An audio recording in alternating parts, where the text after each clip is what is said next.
सम्पूर्ण फेसबुक साथीहरूमा हार्दिक हार्दिक नमस्कार। साथीहरू, आज पौष कृष्ण औँसी तिथि।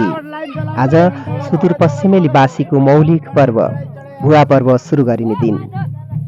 हामी पनि हाम्रो परम्परा मूल्य मान्यता अनुसार आज भुवा पर्व सुरु गर्नको लागि यति बेला भुवा खाडामा उपस्थिति भएर राँका ठोस्ने कार्यक्रममा सरिक हुँदैछु।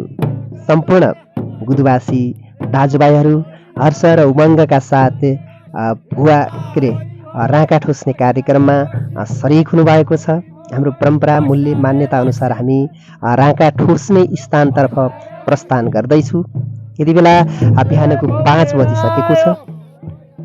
पक्कै पनि यसपालिको भुवा पर्व पनि एकदम भव्य सभ्य र रमाइलोका साथ सुसम्पन्न गरिने अपेक्षामा छु।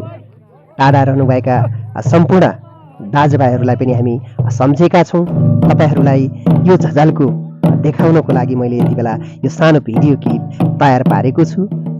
राँका ठोस्न जाँदाको समयमा लिएको यो तस्बिरले पक्कै पनि तपाईँहरूलाई यो गाउँको यो भुवा पर्वको नाचलाई पक्कै पनि याद दिलाउनेछ।